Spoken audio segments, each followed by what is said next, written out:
నా బాబు, నా చిన్న కుమారుడా, నా చిన్న కుమారుడు. చూసారా ప్రేమైన దేవుని బిడ్డలారా, ఒక మనిషి లోక స్నేహాన్ని ఎరిగి వారి స్నేహాన్ని నమ్మి తన సర్వాన్ని కోల్పోయాడు. ఈ లోకంలో నమ్మదగిన వారు ఎవరు కూడా లేరు.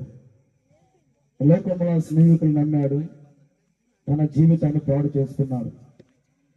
అయితే మనం గమనించాల్సిన విషయం తెలుసా, మరి తన తప్పు తెలుసుకొని తిరిగి మళ్ళా తండ్రి అట్టుకు వచ్చినప్పుడు, పరలోకమైన మా తండ్రి ఆయన ప్రేమ కలిగిన దేవుడు గనక ఆయన నేను తన హక్కును చేర్చుకొనగలిగిన దేవుడు.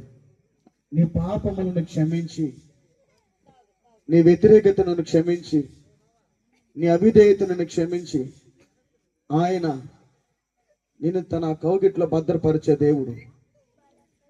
మరి ఎలాంటి మురికి స్థితిలో ఉన్నప్పటికీ కూడా నువ్వు ప్రభువుని ఎరిగి నువ్వు ఆయన ఎద్దుకు వచ్చినట్లయితే నేను ఆయన క్షమించడానికి సిద్ధముగా ఉన్నాడు.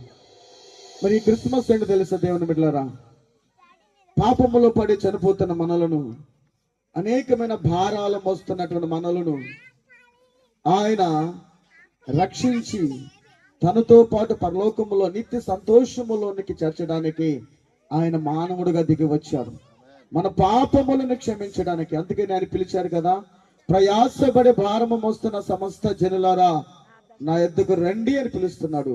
ఈరోజు ఇంకా ఎవరైనా ప్రభువుని ఎరగకుండా ఉంటే, ఒకవేళ ప్రభువునికి ఇంకా వ్యతిరేకంగా జీవిస్తుంటే ఆయన నిన్ను క్షమించడానికి, నిన్ను హక్కును చేర్చుకోవడానికి, నీకు నిత్య ఆనందము, నిత్య సంతోషం, నిత్య ఆశీర్వాదము ఇవ్వడానికి దేవుడు నిన్ను పిలుస్తూ ఉన్నాడు.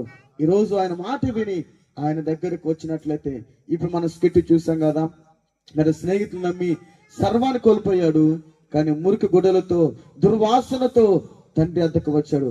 కానీ దేవుడు తండ్రి ఆ దుర్వాసన ఏటిని కూడా పట్టించుకోకుండా తన కుమారుని హత్తుకున్నాడు. దేవుడు ఈ రోజు కూడా నిన్ను హత్తుకుని తన స్వాస్థ్యములోనికి, తన రాజ్యములోనికి నిన్ను ఆయన తీసుకొని సంతోషం ఇవ్వగలిగిన దేవుడు కనుక నువ్వు ప్రభు నమ్మి ఆయన వద్దకు వచ్చిన ఎడల ఇటు ఆనందమును నీకును దేవుడు కలుగు చేస్తాడు.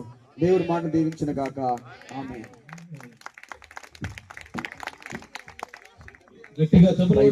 హల్లెలూయా. చూసగల ప్రేమైన దేవుని సంగమా, ఈ లోక స్నేహము మన జీవితాన్ని పాడు చేస్తుంది, అనేకమైన వ్యసనాలకు తీసుకొని వెళుతుంది. ఈ లోకాన్ని నమ్మితే మనకు మిగిలేది కష్టాలు, శ్రమలు, వేదనలు, దేవునికి దూరం అయిపోతాం. అయితే ఈరోజు